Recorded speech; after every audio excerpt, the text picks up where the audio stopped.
Rest in peace. It's a Monday episode. It is the day after Mother's Day. It is a Joseph episode. And it is the first podcast in the Paul Skenes era. Officially. We've done a podcast since the call-up announcement. We have not done a podcast since his official big league debut, which was this past Saturday. 4 innings, 84 pitches, 54 strikes, 6 hits, 3 earned, 2 walks, punched out 7, including the first 2 batters that he faced. Did give up a home run. And of those 3 earned runs, it was the bullpen who allowed 2 of those 3 earned runs to score.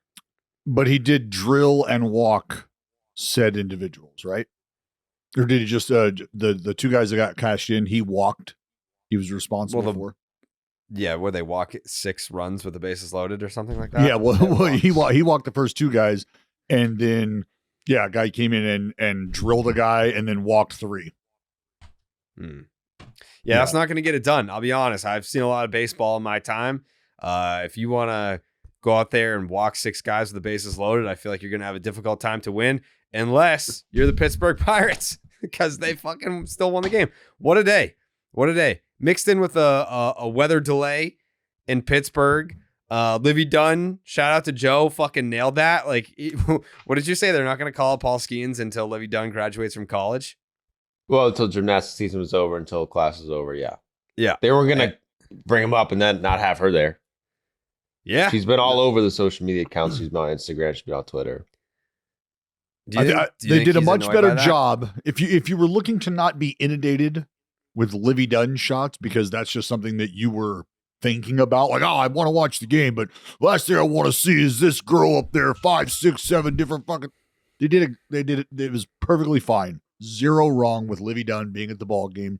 0 wrong with Livvy Dunne and the interview while her boys pitching or just got taken out. I'm not sure what it was. Yeah, nothing wrong with any of that. She's very polished already. Like, I don't know what it is about the gymnasts, but they are just robotic in their media training. I feel like Allie Raisman, just 0 electricity going on there in every single interview. And Livvy Dunne, like when she was being interviewed about, when she was being interviewed about the Skenes debut, it's like she wasn't reading off a script, but it sounded like she was. But there's also like you gotta figure that they are. She's already been asked about this 30,000 times. Oh, well, they're also very aware of the attention that they are getting as a couple.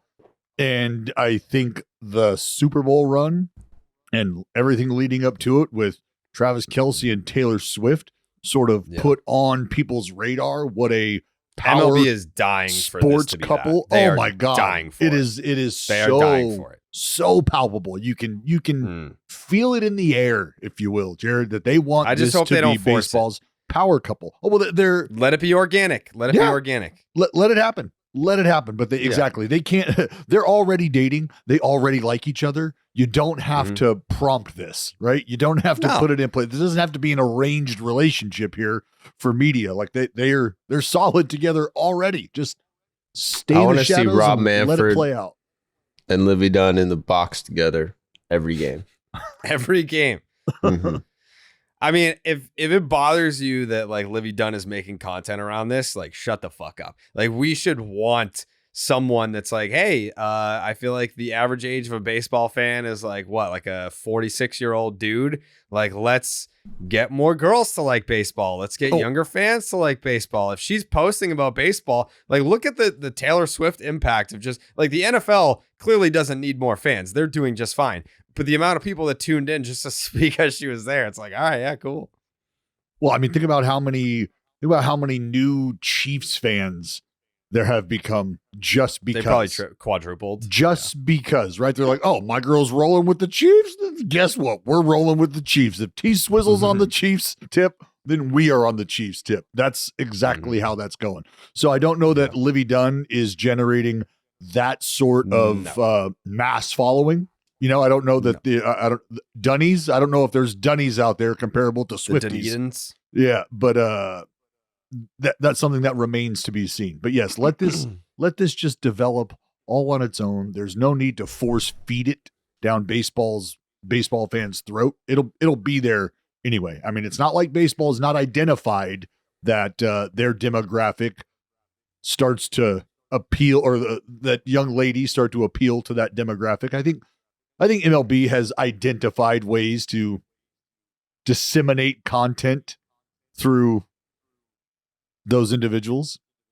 Yeah. I'm just saying that you can already see MLB social trying to make it a thing. Like they're trying to make this the Taylor Swift, Travis Kelce of Major League Baseball. Oh. It's just, it doesn't work that way in baseball per se.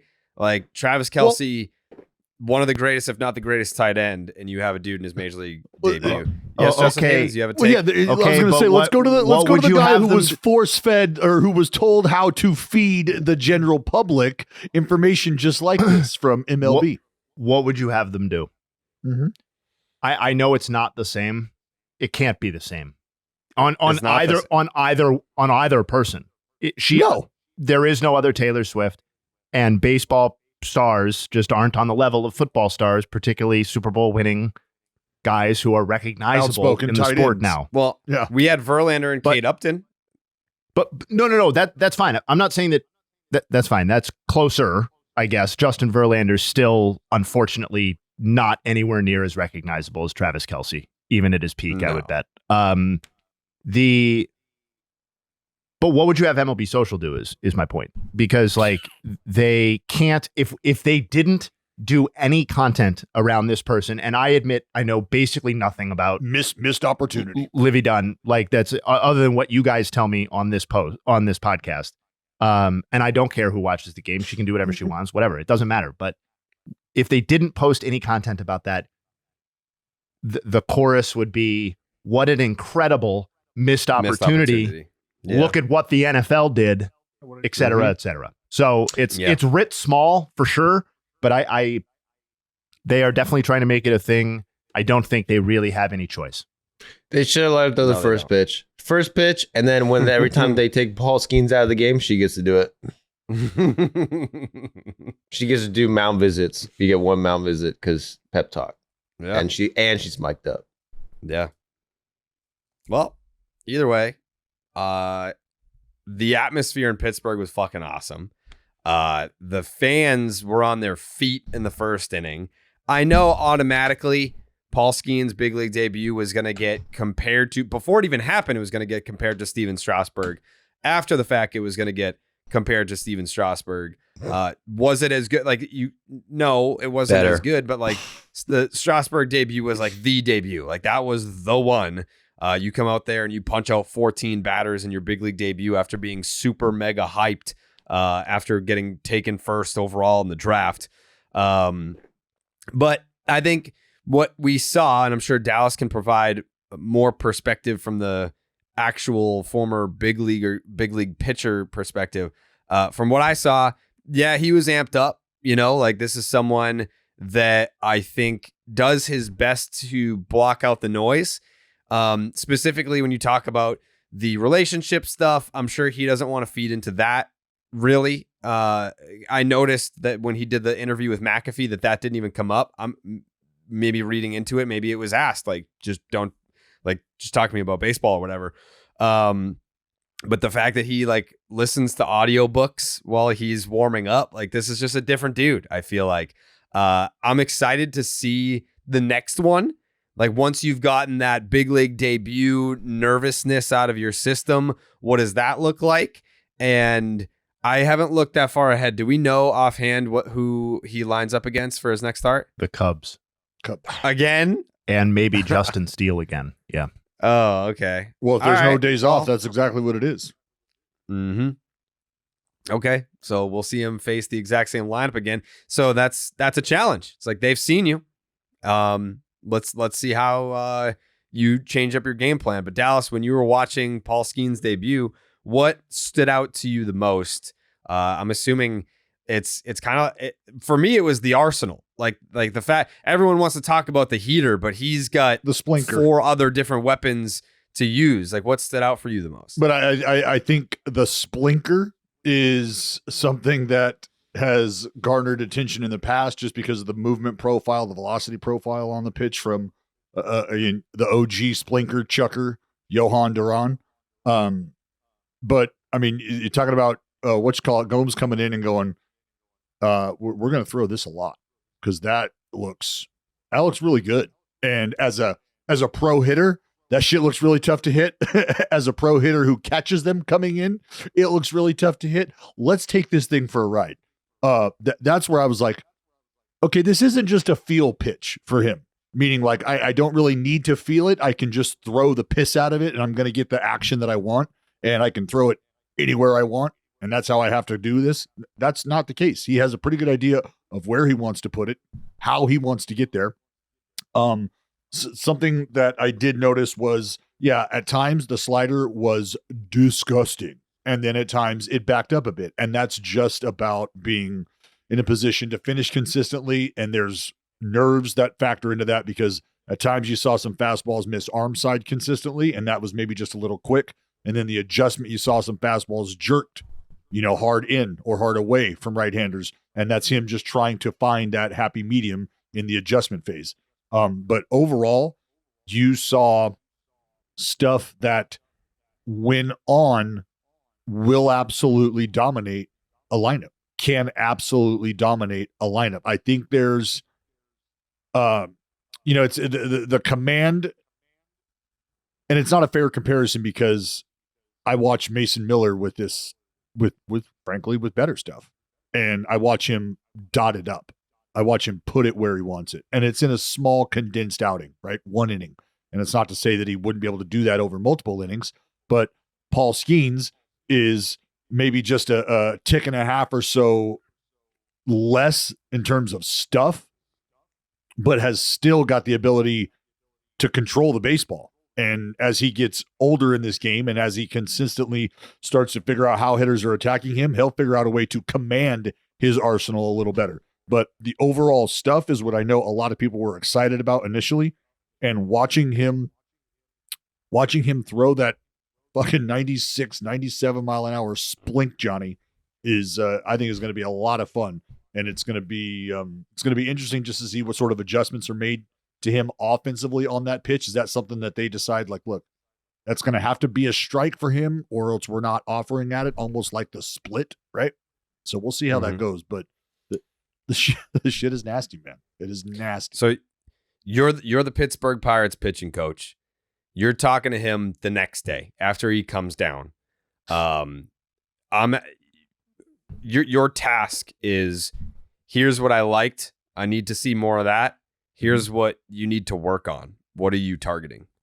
We need to, and this is where the conversation based on his fastball profile, because you saw some run there, but it's got the ability to play at the top of the strike zone. And so we need to get him comfortable pitching and executing at the top of the strike zone. In terms of landing the breaking balls sequentially, he already understands, and he might not even had to go this route because of the dominance in AAA, but understanding, right, second and third time through how we want to attack guys and what we're looking to do. But as far as commanding the ball, I want to see him a little more comfortable moving the fastball around and more so at the top of the strike zone as we move forward. Because for him and for a lot of guys with his type of stuff, the reason that the other stuff is so good is not only because of the fastball velocity, but the ability to put it where you want consistently. That's what opens the game up for you at the big league level. And it's truly that simple, unless you have outlier spin where you essentially like kind of like a Lance McCullers where you throw the fastball just to show it, but I will throw this fucking slider. I will throw this power curveball 40 times in a row. You think I won't? Watch me. And that's, Skenes is not going to be that because he's got 101 on the hip pocket or on the hip. He can fire that whenever he needs to. Jayhay, what you got on Paul Skenes' debut? I mean, in some ways, it's like the least, not interesting, but like, if he was really, really good or really, really bad, you would have significant takeaways. This one, it was like, I think Dallas did a great job of breaking down that there was some good and there was some to work on. And I think that's pretty natural. I will go back to what we said prior to his start on the last podcast, which is that, and you started with the Strasburg thing, expectations needed to be tempered, and not just because of the quality of Strasburg's debut, which was obviously going to be unattainable for anyone, not just Paul Skenes, practically speaking, but on just a practical level for what Paul Skenes was going to give us in terms of quantity and likely quality the first time out. Like, I'm overall pretty encouraged based on what I saw, because it's not like he went out there and the stuff wasn't good, or it was diminished in some way, or it waned or fluctuated significantly over the course of the start in terms of, you know, velocity or overall quality of stuff. Yep. It didn't seem to me to be the case. 25 heaters, 100 miles an hour or more, according to. I thought I saw 17.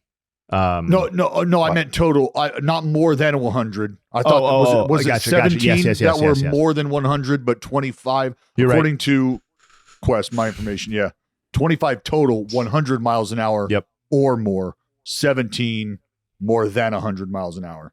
Well, and to the splunker or splitter or flitter or whatever we're calling it, you know, between that and the changeup, which he threw 26 times, the two of them combined, not just the changeup, like you were talking about a whiff rate north of 50% combined with the two of them. So like, not like complete and total success with those. I know he gave up the double, but I'm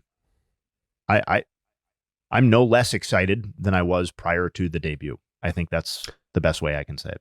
Are you guys going to be ticked off if they put him on an innings limit? Ticked off? No. I mean, I think if you're not expecting some sort of cap to what he's going to contribute this year, I think you're just fooling yourself. They've more than telegraphed that they're going to take a certain type of approach with him. And I haven't seen references to specific numbers or anything like that in terms of his innings. 85, right? About 80 pitches. So if he's going to be flirting in the 85 pitch range every time out, again, 75 pitches roughly gets you through 5 innings, 15 apiece. So that's the world that he's going to be living in. So it's really going to be up to him, the longevity of the outing, right? Is it going to be a four inning plus outing because that's where I get 85 pitches in, or is it going to be through 6 innings, through 7 innings? So the ups and downs are going to be up to him. The pitch count is going to be the largest determining factor in that. Where are we at? So the cool thing to think about when it comes to that is what the outings for him will look like when they are of the 6 and 7 inning variety, because those are going to be fucking sparkling, gentlemen. Absolutely sparkling because of his stuff. What you will see if he's not able to get through those outings are outings much like this one, where he's got a ton of swing and miss with the 7 punch outs, a couple free passes, and maybe just not quite the fastball command that leads to some deeper counts. Because as he's getting to the secondary stuff in the counts, that's what will take him deeper, is them not offering at some non-competitive pitches. So the more he can, as we talk about in shooting, the more he can tighten the groupings of his misses and go from here to here, the shit gets nastier, the deception becomes greater, swing and miss becomes greater, and his outings will get longer. Question for you, Dallas. Maybe this is a dumb question. Probably. A guy like Skenes that can throw 100 plus, 101, 102. Can you make a conscious choice to throw 96, 97 in order to be able to locate better and perhaps be able to protect your elbow better? Because his stuff, he's not just like a heater guy. He has the stuff to be able to dominate still with 96, 97. Is the human body able to do that? Can you just decide, I want to throw a tick lower? Yes, and it's it's all relative, right? How an individual is able to control themselves mechanically. And there's guys that are max effort guys, and I think you can understand why those individuals would maybe be a little tougher to get to reel in and back off and still execute, because it feels like they just need to do certain things at a certain speed in order to feel comfortable moving, right? To move as efficiently as they feel. And then there's other guys who, like you look at a Tom Glavine, You mean to tell me that you couldn't ask Tom Glavine to fucking slow it down to like 70% and you feel like you'd be getting the same looking mechanical movements? So it's all, like I said, it's all relative. But I think for Paul Skenes, it's not necessarily about trying to protect himself. It's trying to just figure out how I can effectively repeat. And again, I think there's going to be a lot said, a lot of attention paid to the command because of the stuff. But I think there does need to be a lot of credence given to the fact that that was his major league debut. And his big league debut was not like my big league debut. I was not coming in as the fucking savior of the franchise. Okay. That's what little did they know. That's right, Joe. Let them know. And little, like, there's nobody that watched. To some people you were. There's nobody that shout out grandma.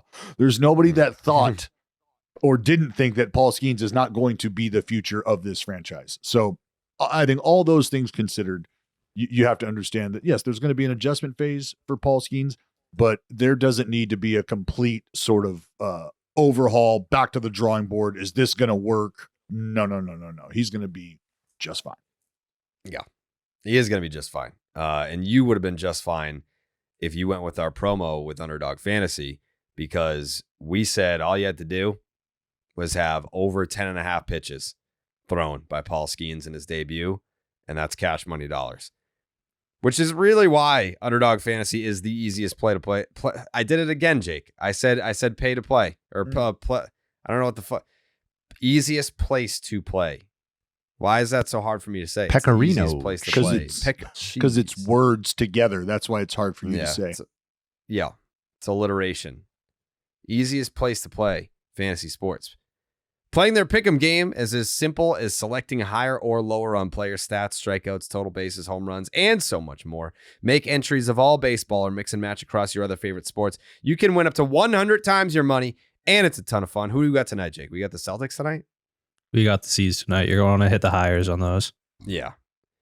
I feel like the Celtics are going for the jugular tonight. Wouldn't be too afraid to jump in on that action. And if you do, make sure that you sign up with the promo code Jared, Jared, and Underdog will double your first deposit up to $100. That is Underdog Fantasy promo code Jared. Okay. Any other, Joseph, you have any thoughts on Paul Skenes and his debut? Nope. Congrats to Paul Skenes. Keep it up, young man. Hopefully the Pirates don't fuck him up. They're usually not good at. That's not. You could have stopped. You could have stopped way before that, Joe. I mean, they don't have the best track record with having young pitchers come up and be good and live up to their potential, and they go to other teams and they're beasts. So, like, maybe they trade Paul Skenes, get that out of the way. Go to the Braves. I don't know. The last thing I need. The last thing I need here in the next 4 months. The last thing I need in the next 4 years is any sort of where the fuck is Mason Miller, where the fuck is Paul Skenes conversations going. I don't need either one of those. Fair? Glad. Thank you. You could get a lot of good pieces for that arm. We're not even. Well, I mean, that's already starting. Well, that's all fluff. You want to know why it started? Is because baseball world watched Mason Miller go out there and shove it up Aaron Judge's ass, and they're like, "Well, this guy, he can't be an A forever." There's no like, "Oh, okay, we want him. We want him. He dominated the Orioles. We want him. Everybody wants him." No shit, everybody wants him. You're not getting him. Not yet, anyway. Yeah.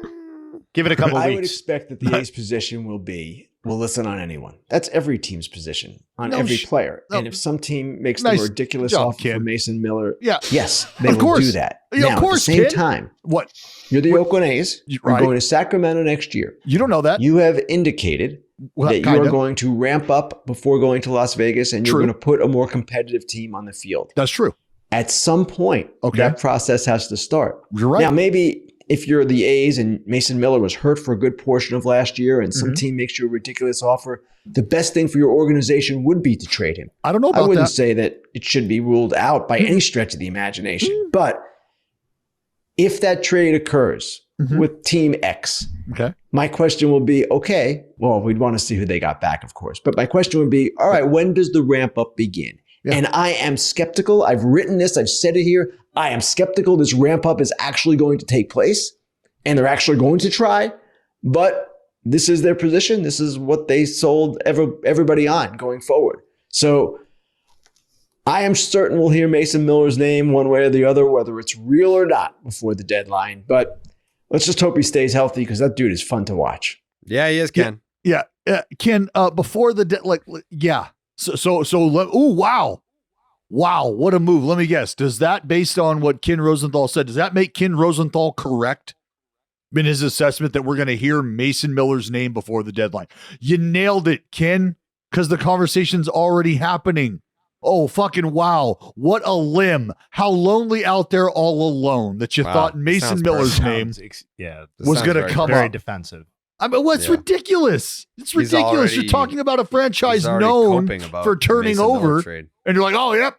Once we saw Mason Miller, we knew it was a matter of time. It's a matter of time. I mean, that's just such an old, tired narrative to fall back on. Whether it's true or not, I'm with you, Dallas. Completely different conversation. But am I not the one who told you? I said that here on this podcast. Yep. So you could actually say that I was the first one to tell you. Of the day. Go ahead. Tell us again. Well, it is. Go ahead. Is it not? I mean, Mason Miller was always going to be in trade talks. Always. And I'm with you. Always. He's riding this thing to Sacramento. I'm with you. Well, he took a couple shots at the organization. Said they turned the lights off for an intro. They might not turn back on. Yep. Yeah. He already hates it there, but he may love it in Vegas. You don't know. Like, all the reports are that once they get to Vegas, they're going to start spending money. He might be in the final year of arbitration by then, but I've said it on the broadcast. I said it on the broadcast the minute that came out. The minute that came out, I said, well, when you think about it, and you think about windows, and if you're telling me and you're telling the rest of the fans that this is when you're thinking about changing your approach, it would stand to reason that you've got at least one guy on your radar right now who would fit that bill of people that you're going to write a paycheck to. So, listen, I hope he stays in Oakland. He's going to need a reason to. He's going to, as a closer, he retires in Oakland. You got to save games, right? That's what you're paid to do. So you know what else you got to save, Dallas? Got to be in a position to win those games. You know what else you got to save, Dallas? Tell me. You got to save the Turtles. You have some type of creature on the field. You got a squirrel? Not a squirrel. Someone answer that phone. Rodents. I don't know. What do you have there? It's a turtle. There's a turtle on the field. What kind of turtle? Someone to pick up the turtle and take it out. Is there a video of this? Oh, yeah. It's Space Night. Only could fly. It's a fast turtle. It's a fast turtle, dude. Well, let me see the turtle. That's fast. I'll be able to tell you what kind of turtle it is. Who wants to pick it up? They're going to got it out of the way, and now someone's going to run in here. Yeah, this is a fast turtle, dude. Esmeralda Valdez is... Look at that. Matthew Cotto's the hero. He's got the turtle. You ever see a turtle on the field before, Dallas? I mean, I've seen, and now it might be a member of the bullpen and put him on the lineup card. We've had turtles on the field in Little League. Oh, okay.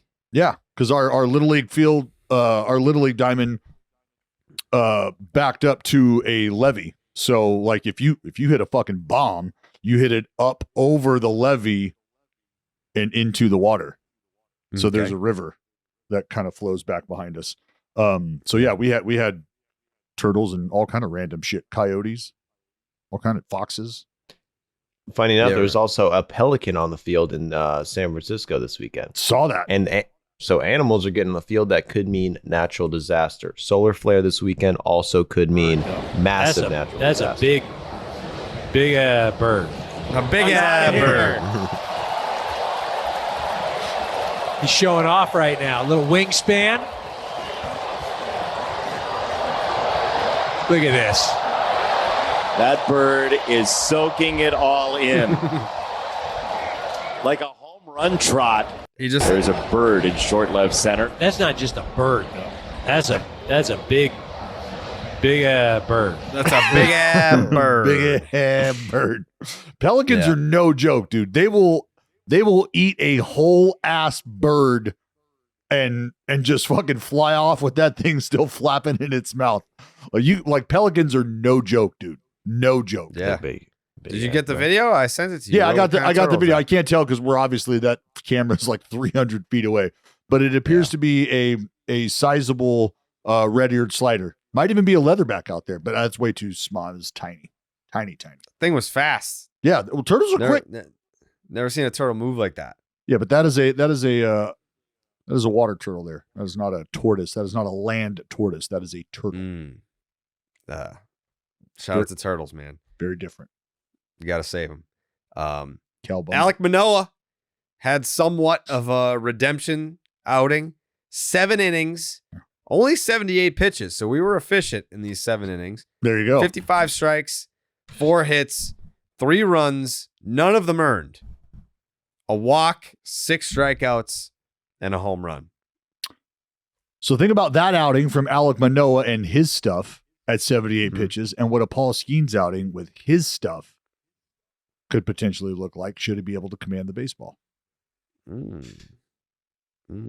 Because remember, Alek Manoah is like done, right? Apparently he's toast. He's done. Why are they even letting him take starts anymore? Isn't that that's what Joe said. Joe said that. I mean, that's, I guess I don't remember saying that, but sure. I trust you. I mean, I was thinking about this. Is it kind of surprising to you guys that they have him in the major league still making starts? I know he had a decent, he didn't give up any earned runs. He gave up 3 runs. He gave up a home run. So I didn't see the start. It didn't seem like it was exactly a clean start. They only had let him throw 70-something pitches. Well, and if you look at his minor league game logs, like 7 innings, Joe, 7 innings is a good start, my friend. It's the big leagues, bud. It's big leagues. Big league. I've heard of it. But I mean, if you're only throwing 7-something pitches in 7 innings, then you should be applauded for that. Yep, because that's what we call efficiency. Yeah, go on. That's efficient. I would let him go 80, 90 pitches, let him go in the 9th if you really trusted your ace level guy.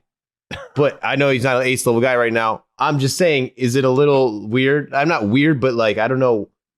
Last outing, he got shelled by the Nationals, and that was honestly on paper better than his minor league outings. So he's been getting shelled in the minors all year.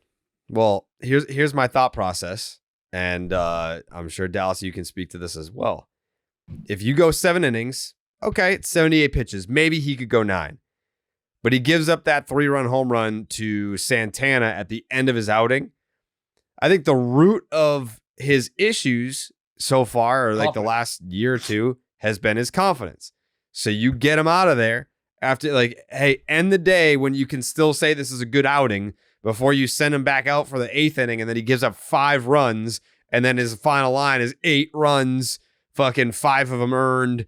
And then, everyone's tweeting his lineup being like, oh, he sucks. But it's like, well, really, he went 7 innings with 0 earned runs before that happened. So it's just something to build on. Like, at this point, if you're the Blue Jays, and I think things over there, we've already dissected this a couple of times in the last couple of weeks here, things aren't going well. And I don't think that they're going to go well for the rest of this year.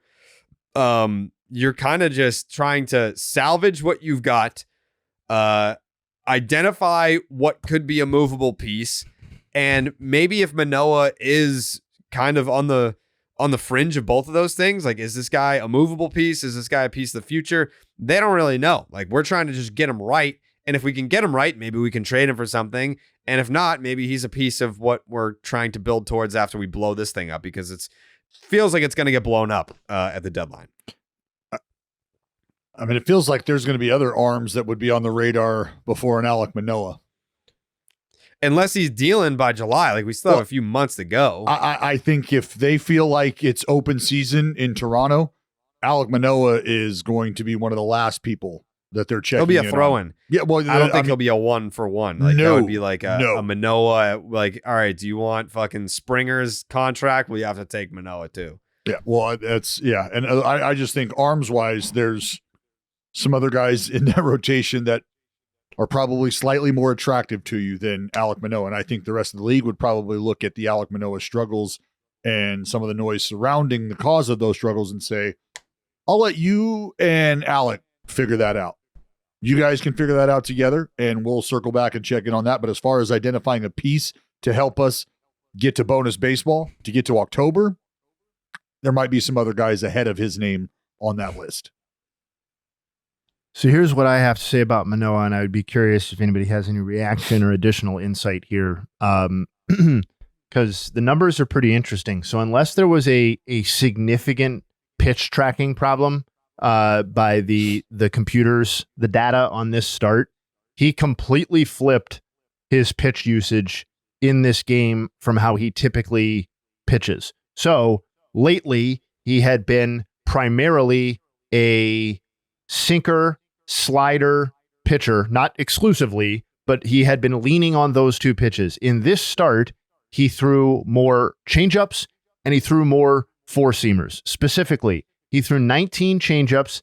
That's tied for his most ever and his highest ever by percentage of pitches in a start. He threw his four-seamer 39.7% of the time.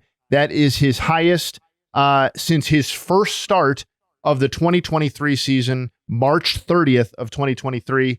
Obviously, as you would expect, for the slider, it's his lowest percentage in a start since September 7th of 2022. So I didn't see any ancillary like conversation around Manoah and his pitch usage to back any of this up. But that to me is something that's at least worth tracking in his starts moving forward, because if he's pitching completely differently with his arsenal than he was, and he's better, and that's way more interesting than one six. I'm not saying it wasn't good, but one individual good start. It's a complete shift in approach. You are changing who you are and how you're identified, how you're game planned against as a pitcher. That's what movement profiles are all about, is where can we consistently expect the baseball to be thrown from this guy? And then you start diving into counts, right? Pitch usage, count heavy usage. Now we're really identifying, because the cat and mouse game is about giving up one side of the plate or the other, taking ownership of one side of the plate or the other, maybe selling out or committing to velocity or off speed, one or the other, whichever your approach may be, that's endemic to the individual. But when you are game planning for a guy, that would be like me going up and understanding that it's Barry Bonds, and well, anywhere in the greater strike zone metroplex is going to be fucking danger zone. All right. What if Barry Bonds just turned into a guy who didn't want to lift the baseball and wanted to drive the ball the other way, hard ground ball, low line drive approach? I would want to know that, because that is absolutely impacting the way I go about planning to get this guy out. So for the hitter's perspective, when you got a guy who, for the most part, like in his first outing, sinker heavy, slider heavy. So you've got a pretty good idea of what you're going to get location and movement wise, right? From a right-hander, sink into me, sliding away from me. And he'll try to run a four-seamer every now and then, but the fact that it's not commanded, I don't really even need to think about that. I know that the slider and the sinker are going to be his pitches that he's trying to be in the zone with predominantly. I can game plan for that. And just to give you an idea of what those numbers look like, 34 sinkers in his last outing, and 34 sliders in his last outing, 35 sinkers in his last outing. So you can see what he's trying to do. I talk a lot about guys trying to create intersections on both sides of the plate. That's what that arsenal does. But this arsenal that we're talking about right now is a completely different game. Completely different game. When we start talking about fastball changeup and it's four-seam fastball changeup, now we're starting to talk about a completely different attack plan, right? The sinker and the slider is all about horizontal approach angles, how we are getting into the zone and from what angle. Well, the same thing here with the fastball and the changeup. You're now applying the gas and brake game, speeding it up, slowing it down. So it's a completely different visual. It's a completely different game plan. And when you've got a guy going out there and executing that, and it's completely flipped the script from what the last outing looked like, that's how you get an outing like this if you're Alek Manoah. Just listening to you talk like that, Dallas, like I follow what you're saying completely. But, you know, you and I have talked to a lot of active and somewhat recent big leaguers, a lot of dumb guys in the league. Like, do you think that they're like at the plate comprehending how a pitcher, if a pitcher is thinking the way that you just described, they're just, it's C-ball, hit ball for what % of the league do you think is C-ball, hit ball? A large portion. But what we're finding out now is that hitters are starting to grasp and being able to identify what guys are trying to do with their arsenals, and that's helping them prepare more. And that's why I said it's so important to be able to identify stuff like this. But nobody knew that this is what they were going to get, right? What about the outing against the Nationals told the Twins that this was the dude that they were going to face? Nothing. Absolutely nothing. Because they like that's how quick it happens, right? Well, let's see this fucker's last outing. What's he featuring? Oh, wow. Okay, sinker, slider, heavy approach. Sweet. I start to gear up my game plan. And what's great is we're going to get into the new bat tracking metrics, right? And there's ways that hitters can prepare themselves, because if they're able to identify who they are, right? Am I a guy who's short to the baseball? Am I a guy who's quick to the baseball? Or am I a guy who's a little longer to the baseball? If so, and this is a sinker slider guy, well, somebody with a long swing might be somebody that we identify, is somebody that we identify as having slider bat speed. So somebody with a longer swing might have a little better chance of getting to a pitch that sweeps into the zone as opposed to a pitch that is in and out of the zone quickly.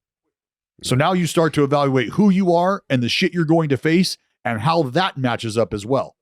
So as dumb as hitters are, there's still going to be tools that are available to them to be smarter than the average log swinger. What Dallas just alluded to, StatCast has new bat tracking data. Have you seen this, Joseph? Yeah. Wait, so bat speed? No, there's a ton. There's a ton of different. Dude, this right here, I'm not going to lie, boys. I was up till about they are tracking the speed of the bat. I was up till about 3:30 this morning, just fucking reading, and the brain was going because all of this stuff that they're looking at, that they're talking about, that they're identifying right now, is all stuff that we have known as players for a long time. And much like the analytical side of the game, it's not like it's introducing this new information. It's just revealing the correlation between the numbers and the feel that hitters and pitchers and players have developed over the course of time. So like the idea of being short and directional to the baseball, positive. You like that. You don't want to be long to the baseball. You don't want to be loopy to the baseball. And that's what this is now tracking, right? Who is quick to the baseball? Who is long to the baseball? How long a swing is staying in the zone, the length of a swing. I mean, there is so much going on. It's God, I can't wait to just continue to dive into this stuff. But it's great because you can take a guy like Giancarlo Stanton. I wrote this shit down. Bat speed. Every 1 mile an hour of bat speed equals 6 more feet of distance, right? So if you're thinking about a guy who swings the bat at 80 plus miles an hour, the expected numbers on those are 321 average, 665 slug with a 419 weighted on base. So if you're swinging the bat 80 plus miles an hour, you've got an expected 52% hard hit rate, and that swing speed comes with a plus or a positive 2 run worth of value. Yeah. And it starts to decrease as you go down. 70, 79, 274 expected average, negative 1.5 run value, 0 to 69 bat speed. Average goes all the way down to 202. Yeah, this is what I read. They mentioned the Stanton home run from last week that we talked about. So when Giancarlo Stanton crushed a home run at 119.1 miles per hour last week, it was with a swing of 83.7 miles per hour, one of his 20th hardest swings of the season, and well above the major league average of 72 miles per hour. It had a swing length of 8.6 feet, also above average of 7.3 feet, and it was 100% squared up. Well, no shit. Yeah. Well, so understanding what squared up means. Squared up means anything or any swing that generates 80% of the maximum attainable exit velocity. So it's a formula taking the velocity of the pitch and the expected exit velocity or the swing speed of the bat, and that generates a maximum attainable exit velocity. And should you reach 80% of that number, then that is considered squared up. For example, and it's in the article, Ellie De La Cruz hit a homer at a 77 mile an hour swing speed against a 93.6 mile an hour fastball. So the max exit velocity there is 114.8 based on how hard he swung and the velocity of the pitch. He hit the ball 112.3 miles an hour. So he actually executed or generated 98% of the max attainable exit velocity. So squared the fuck up. Yeah. But it doesn't have to be a hard swing. Oh, it's physics. And here's the best part about this, right? Is it doesn't have to be a hard swing to consider barreled. Like we're talking about squared up, get it. But look at this. Arias, he had an at-bat where he got a hit against Camilo Doval. And he swung the bat 66 miles an hour against an 89 mile an hour pitch from Camilo Doval. That had an expected exit velocity of 100 miles an hour. He hit it 98 miles an hour. So 98% squared up based on how hard he swung and how hard the pitch was. So you can talk about exit velocity, and that's great, but you wouldn't readily compare a guy like Luis Arias to Giancarlo Stanton unless you start to dive a little deeper into these numbers, because average swing speed, Giancarlo Stanton is off the, like literally in another class all by himself. He swings the bat on average 80 miles an hour. The average swing speed for a big leaguer is 72 miles an hour. Okay. So now you start to dive into the damage that can be done, which we already covered. If you swing the bat 80 miles an hour, you've got over a 50% chance of hitting the ball hard should you hit it. Wow. Which almost leads us back to the old adage that's been going around forever, which is swing hard just in case you hit it. Oh, okay. Well, what if you're not that guy who can swing the bat 8 miles an hour harder than the average big leaguer? And you're a guy named Luis Arias who can wake up in December with a blindfold and put the barrel on 10 balls out of 10 in a row. Do you need to swing that hard, or is your game more suited to putting the bat on the ball consistently because you can put the barrel of the bat on the ball consistently? And look what happens when you do that. So this is where teams are going to start to be able to really identify guys that fit their bill or are looking to build a roster based on expected numbers, shit like that. This is stuff that's going to help that. It is fascinating. Like how bat speed is captured. Bat speed is measured at the sweet spot of the bat. Yes. The batter's seasonal bat speed is the average of the top 90% of his swings. MLB average is 72, like we just said. Yeah, I don't know. Maybe we can, for anyone that's interested, maybe we can link this article in the description of the YouTube page. It'll also give, if you're a podcast listener, incentive to go check out the YouTube. But yeah, MLB.com, it's a lengthy read, but once you get through it, you will definitely have a far greater understanding of how all this works, I guess, so to speak. Jayhay? Well, and think about like the most interesting secondary kind of implication or tool that could come from this, the bat speed stuff, is much like how we measure a pitcher's velocity. Yes. It's not so much what is your velocity, it's what how is your effective velocity. Are you with it? Well, not of course, no question. That's number one. But where I was going is that what is your pitch velocity relative to your normal pitch velocity? Because I bet where we're going to go with some of this bat speed stuff is that you can get very granular with it on an individual swing or game basis. And hey, this guy's bat speed, and I'm just making up a number. I don't even know what an appropriate drop would be, but like, let's say a guy's bat speed is dropped by 2 miles an hour over the last couple of days. Is this guy tired? Is this guy hurt? Should this amount of drop in bat speed translate to a certain number of off days moving forward? Like, those implications are interesting to me above and beyond like Stanton leads the league by a certain percentage, or Luis Arias is dead last. And why are both of those things interesting in their own right? And this is where swing, like you're saying, swing speed, but also measuring the length of a swing comes into play, because it stands to reason if the swing's getting a little longer, it's probably a little slower.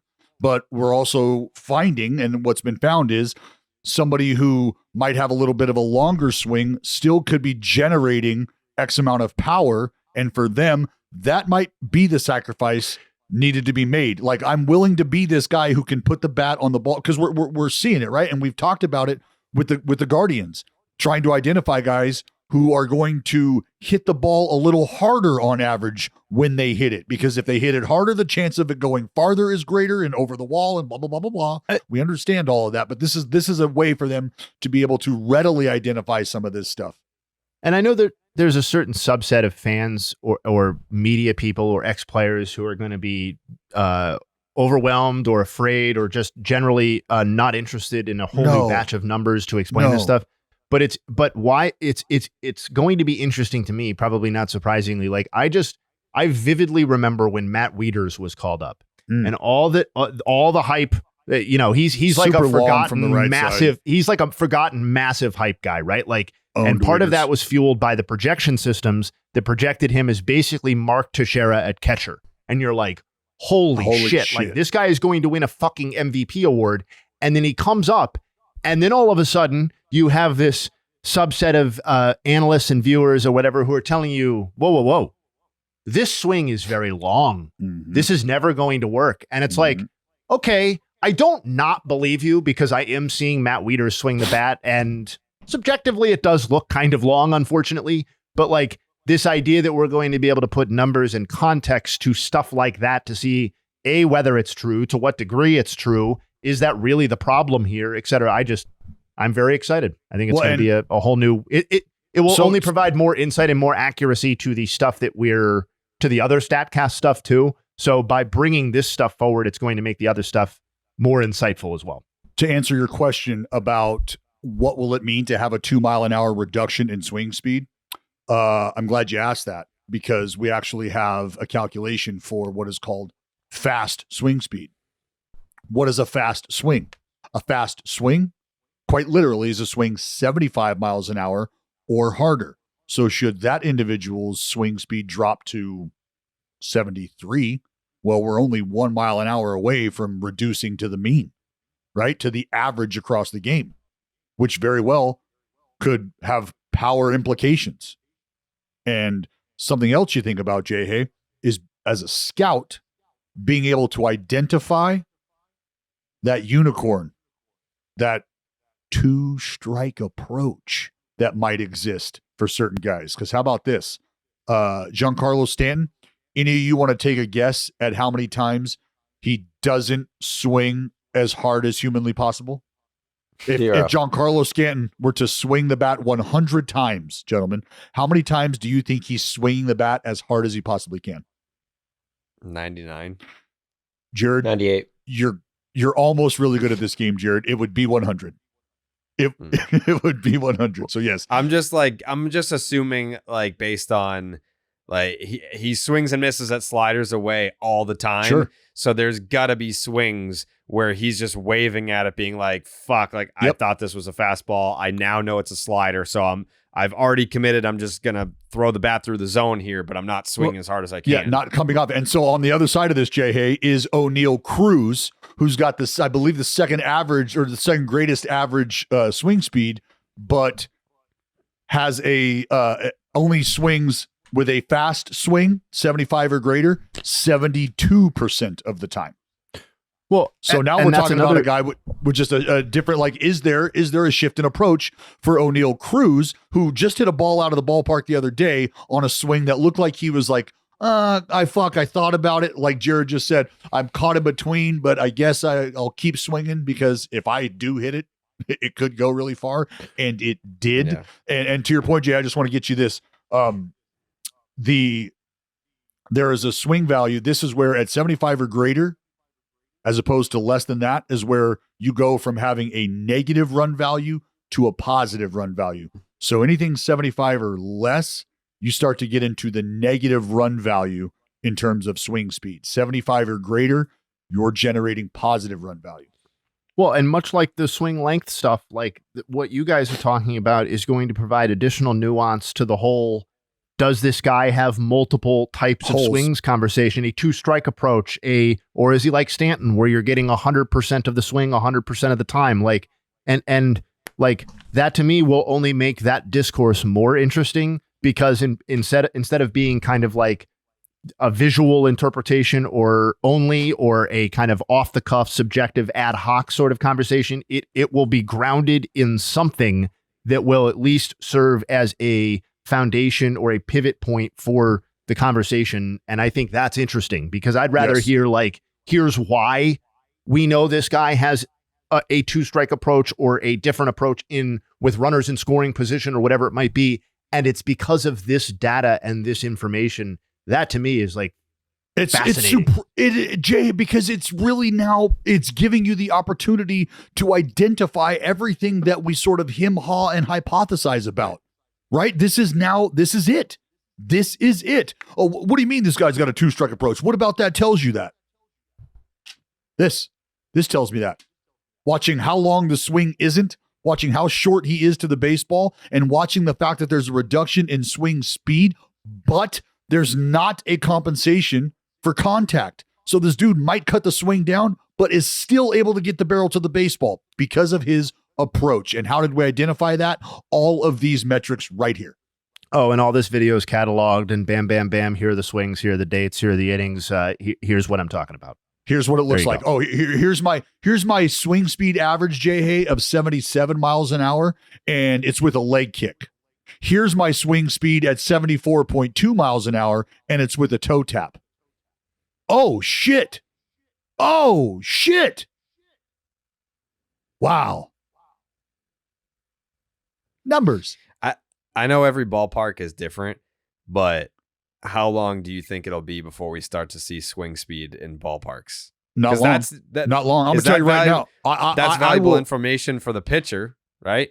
I think it is more of it's in real time. I don't know how quickly you're going to be able to apply what it is you're seeing, because I think that's more of if I know this going into the game today information, as opposed to this information potentially changing in between at bats. Because if the first at bat I see you and you're fucking firing away 77s swing speed, I'm like, oh, okay, he's feeling good. Right. But then after I throw the first pitch the second time around and you've hit it out to right center and I see your swing speed still 77, maybe this one's 78, well, I'm a little too late, right? Like that didn't fucking do much for me.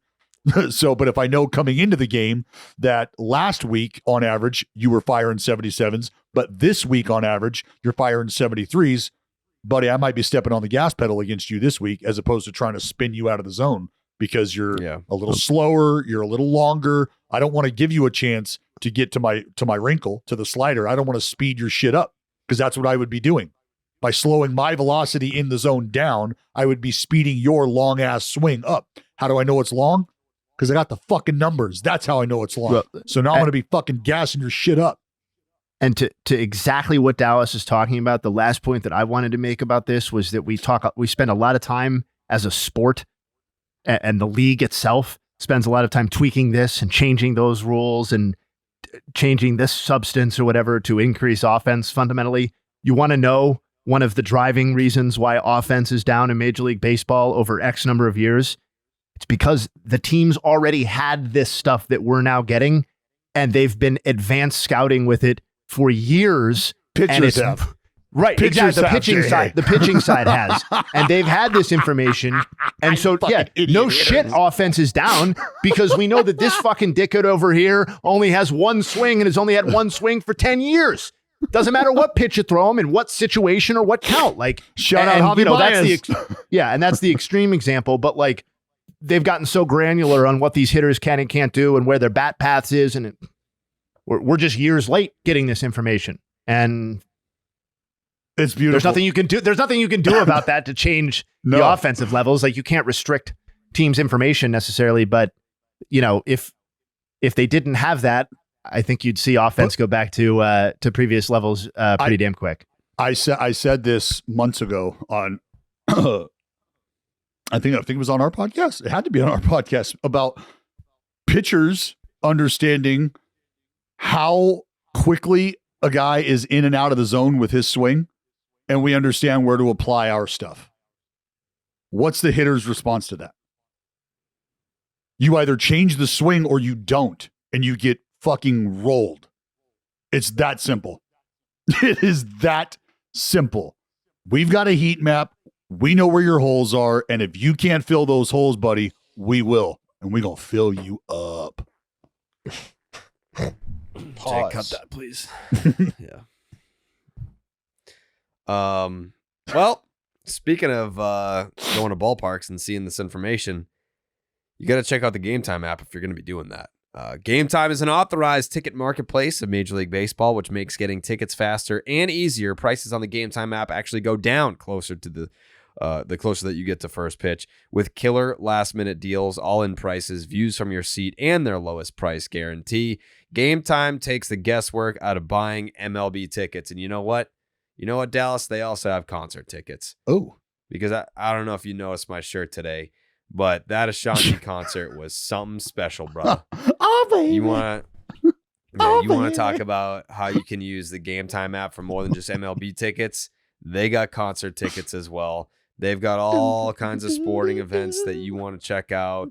Again, last minute deals. You save up to 60% buying for sports, concerts, comedy, theater, and more. Flash deals. Save even more with exclusive in-app deals on select seats ahead of the game or the event. Zone deals. Save even more when you choose a section and let Game Time choose the seats for you. All in pricing. Toggling this feature shows the total up front with no surprise fees at checkout. The seat views, again, awesome feature. You get a panoramic view from your seat in the app before you buy the tickets. And the lowest price guarantee, or Game Time will credit you 110% of the difference. Game Time ticket coverage, your purchase is covered with the most flexible customer service policy in the ticketing industry. Take the guesswork out of buying MLB tickets with Game Time. Download the Game Time app, create an account, use the promo code BID for $20 off your first purchase. Again, terms apply. Create an account, use the promo code BID, and you will get $20 off. Download the Game Time app today. Last minute tickets, lowest price guaranteed.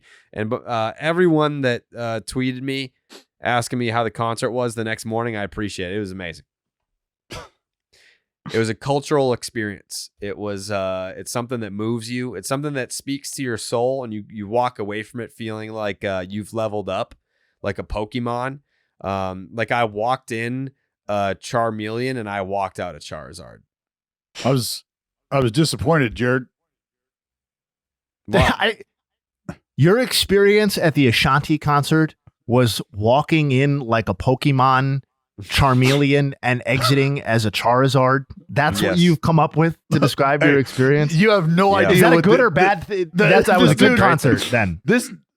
Oh man, It's a great thing. I can already see the evolution starting to happen right before my very eyes. I think that was an Ashanti concert on LSD is what that was. Well, it's a Ashanti concert. There's some other responsibilities that are kicking in that are now starting to reroute. Perspective is starting to change. There you go, Jayhay. Now you're catching on. No, it's the Red Sox off night.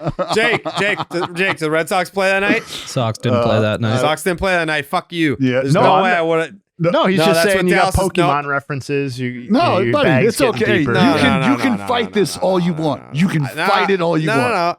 No. The kids are not Pokemon people. Nobody brought the kids into this. Nobody brought the kids into this. I was a Pokemon kid. That's not a like, oh, there's kids around, so we make kids show references. Like, and I do a podcast with Tyler Milliken. He's a Pokemon guy. Yeah. I do a show with a child, Tyler Milliken. No, that's good. I'm glad you emerged as a Charizard. Free will. I'm glad you emerged as a Charizard. I went to Ashanti on my own free will. Chari, look at you. That is me. He's mad that I leveled up, though. That's what it is. He's fucking pissed. He wishes he had an Ashanti t-shirt that he earned. Like if you got one, it would be from thrifting because you're a bum. You earned it. I actually got you earned it, buddy, for sure. I know. Yeah. Look at that shirt. Oh, baby. I mean, it's not a fire t-shirt. I'm not going to dispute that part of it. It's a great shirt. And there was multiple shirts there. I was like, this is the one that speaks to me. Like I had options. I'm sorry. It's not like it was like, oh, I'm sorry I didn't pick up either. Did you call me from the concert? Why? Did I say I was going to start specifics? I'm not always there when you call, but I'm always on time. I just wasn't sure if you reached out or not. No, I didn't. Okay. I didn't, unfortunately. I thought you were going to FaceTime me from fucking section 390 row double Z at the Ashanti concert, also known as the handicap space at CVS. Why do you think that like I couldn't get good seats for Ashanti? No, I'm not saying that you couldn't get good. Trust me, the way you explained the venue, it felt like there wasn't going to be a bad seat in the house. Right. Like, especially if you were sitting on the couch, because that's about the size of the venue, right? It was like a neighborhood house. Is that? It was nice. Actually, you know what? Shout out to, I forget his name. Gentleman was a security guard in the upper level where we were. And he's a high school baseball coach. High school baseball coach at a local high school in the area. Big fan of the pod. He took in Ashanti as well. He was happy to see me. Well, no, he took it in because he was working. So that wasn't like a voluntary, he wasn't like, hey, funny seeing you here, man. Just a couple of Ashanti guys, huh? Me and you. You know us. Oh, baby. Yeah.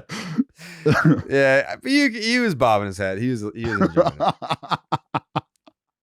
Yeah, well, I had a great time. That's what I wanted to see. That's what I want to see Jared pantomiming Ashanti. Oh, baby. Yeah. Next time she comes, we should all go together. Yeah. You act like you wouldn't, but you would. I would jam the fuck out at an Ashanti concert. Yeah. I just probably wouldn't tell people about it, but I didn't say shit. I'm just wearing the shirt. If anybody is listening to this and you have pictures of Jared at the Ashanti concert, feel free to slide in. Or video. Yeah. Video would be even better. Even better. Get like you and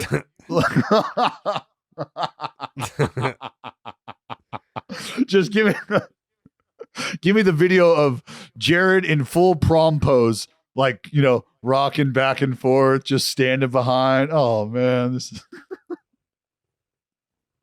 yeah. I was moving. God bless you. I was moving. God bless you. Yeah, the next concert that I don't want to go to that I'll have to go to is Morgan Wallen, but I feel like I could get into that. I'm not a country guy, but I feel like I've been dabbling. Yeah, I've been dabbling with it, and he's not so bad. Yeah, you're gonna like Morgan Wallen. Yeah, you'll like Morgan Wallen, especially now he just put out a song the other day with Post Malone. Yeah, Post is making a strong push into the country scene. Listen, if there's anyone that's going to cross over and be able to do it, I feel like Post Malone's the guy. Happy for him. Also happy for you, Darvish. Oh, wow. Did you say Darius Rucker? I did say Darius Rucker. I was going to say something, but I'm not. Why? Because you're here. Because I'm here? Yeah. What do you got? Say it. No, I'm not going to say it. Say it. I'm not going to say it. You got to say it now. Jake, is there a way that we can cut his headphones so he can't hear what I'm saying? No, I think you have to take them off. Yeah, you're just going to have to say, here, I'll take them off. I'm not going to say it. I can't hear you. It. I'm not saying it. My mom loves Darius Rucker.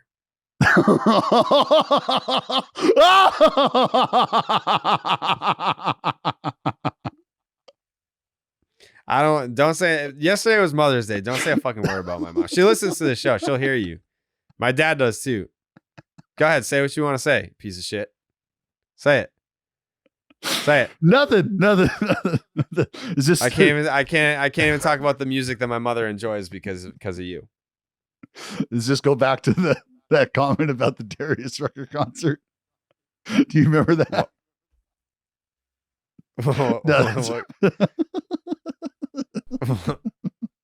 I can't. Just move on.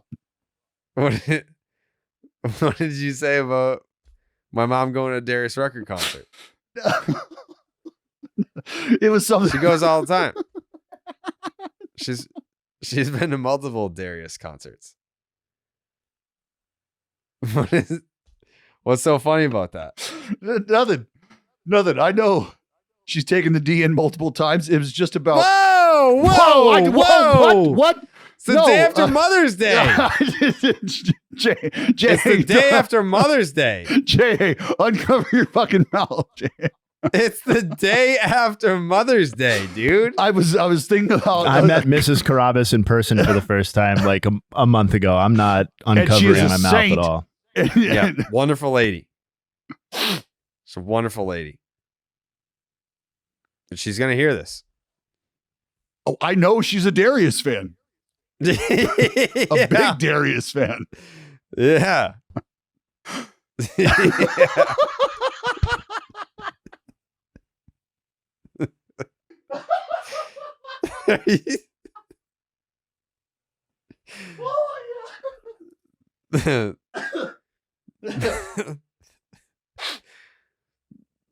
You good? Yeah, we're good. Joe, does anyone in your family like country music? No. Why not? Don't you live in the woods? Yeah, yeah. Heard it all. Yeah, but how do you not? You're not a country guy? I mean, I'm not. I don't live in the woods. I mean, your state is kind of the woods. Virginia? I live 6 miles away from the fucking capital of the fucking country, brother. Yeah, that's true. I'm what you call a city slicker. I'm what you call powerful, influential. Yeah. Good to know. Anyway, shout out to Ashanti. Great concert. You Darvish. The Shout domination. out to you Darvish.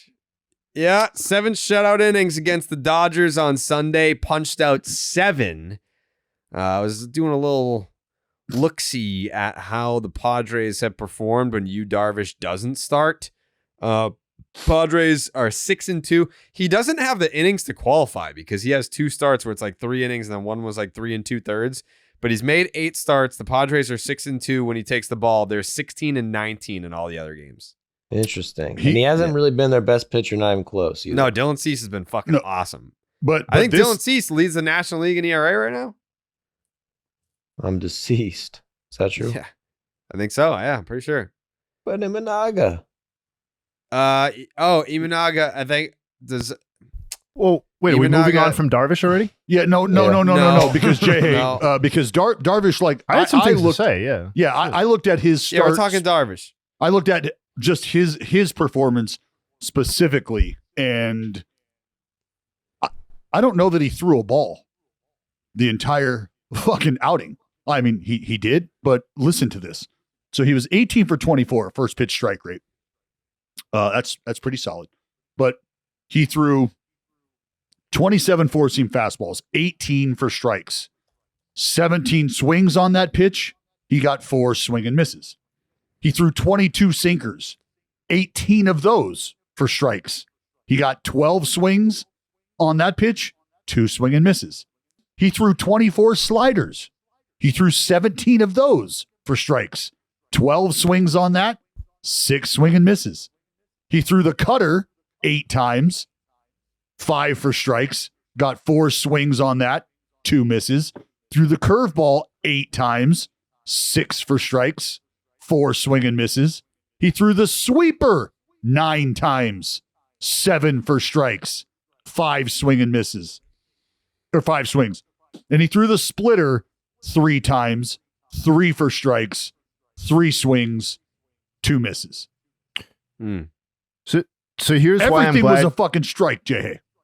Here's why I'm glad you went granular with the numbers that you picked out, because that stuff backs up what I was seeing overall this season, which is that we have this image of you Darvish in our heads, which is obviously when he came over and for most of his career, a lot of strikeouts, a lot of swings and misses, a lot of deep counts, a lot of 3-2 counts, going for the strikeout, that sort of stuff. Maybe, a pretty frustrating pitcher to watch despite his dominance. This version, who is admittedly 37 years old, is a much different version. Dallas talked about it there. He's throwing in the strike zone more often than he has ever thrown in the strike zone in his career. He's throwing first pitch strikes more often than he has ever thrown first pitch strikes in his career. 18 for 24. And he's inducing the highest swing rate that he's ever had in his career. All of that is leading to the lowest strikeout rate, but also the lowest home run rate that he's ever allowed in his career. So, Jay, where's his weak contact? Where's his weak contact in relative to years past? That's a good question. I don't have the page pulled up anymore, but all right. Well, it's all right. The reason I asked that is because if he's around the zone more and he's getting the swings, right? There's a layer of deception here, and it's because he's around the zone. And this is why we stress being around the strike zone, because it opens up so much and the predictability factor is not there, especially when you've got fastball, sinker, slider, cutter, curveball, split, sweeper. So like you're throwing 8 fucking pitches up there and you're throwing them all for strikes all around the zone. So I don't have his weak contact percentage, but we're on the same page again, because what I do have is what those numbers told me is that he has to be having a lot of success in the strike zone. Mm-hmm. And that's true. There have been 98 pitchers who have thrown at least 300 pitches in the zone this season. His batting average allowed is the 4th lowest, and his slugging percentage is tied for the 5th lowest. So this is a new Darvish or an adjusted Darvish compared to what we had seen in previous seasons. And obviously his strikeout rate has been heading in this direction for some time. But it's kind of cool, as we've seen with other high-end guys, like it's cool to see you continue to kind of reinvent himself a little bit in terms of approach and how he's succeeding. Yeah. Also, for only allowing 2 home runs all season, he's getting a lot of outs in the air. Yeah. Yeah. What do you have? 3 ground balls, 13 fly ball outs? In his most recent outing, he had 13 fly ball outs, 3 on the ground, and 5 line outs. Good park to take that approach, right? Sure. Yeah. It's it's super, super large there. So Jayhay, this would actually be his 2nd highest rate of out of the zone contact in his career. 2022, 64.5% O contact. So this right now at 63.6% is the 2nd highest contact rate out of the strike zone in his career.